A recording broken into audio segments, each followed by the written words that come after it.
स्वामी विवेकानंद ने एक बार कहा था कि अपने जीवन का एक लक्ष्य निर्धारित करो, अपने पूरे शरीर को उस एक लक्ष्य से भर दो और हर दूसरे विचार को अपनी जिंदगी से निकाल दो।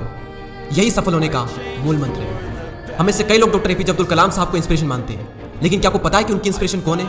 स्वामी विवेकानंद। और सिर्फ यही नहीं, बल्कि निकोला टेस्ला, सुभाष चंद्र बोस, लाल बहादुर शास्त्री और भी कई सारे ऐसे लीजेंड्स हैं जिनकी इंस्पिरेशन स्वामी विवेकानंद है। आज हम स्वामी जी के जीवन की 3 कहानियां डिस्कस करेंगे और जीवन की बहुत बड़ी सीख है इन तीनों कहानियों में। पहली कहानी, एक बार स्वामी जी को नदी पार करना था और वो नदी के पास में खड़े थे। तभी एक साधु ने आकर उनसे पूछा, क्या आप ही स्वामी विवेकानंद हो? स्वामी जी ने जवाब दिया कि जी हाँ, मैं ही स्वामी विवेकानंद हूँ। तभी साधु ने पूछा कि स्वामी जी, आप यहाँ पर क्या कर रहे हो? स्वामी जी ने कहा कि मुझे नदी पार करना है और मैं नाव का इंतजार कर रहा हूँ। तभी साधु ने कहा कि तुम इतने बड़े इंसान हो, कई सारे लोग तुम्हें अपनी प्रेरणा का स्रोत मानते हैं और तुम एक नदी पार नहीं कर सकते।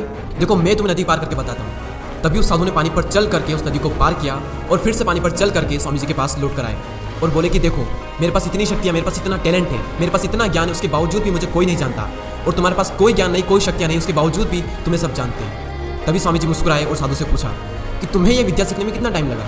साधु ने कहा कि 15 साल।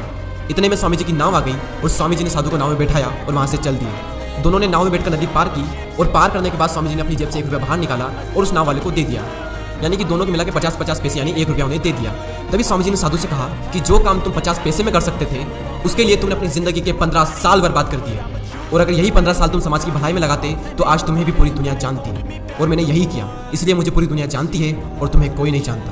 और स्वामी जी ने साधु से कहा कि तुम्हारी तरह कई सारे लोग ऐसी चीज़ों में अपने दिन, हफ्ते, महीने, साल लगा देते हैं जिनका उनकी ज़िंदगी में कोई मतलब नहीं निकलता।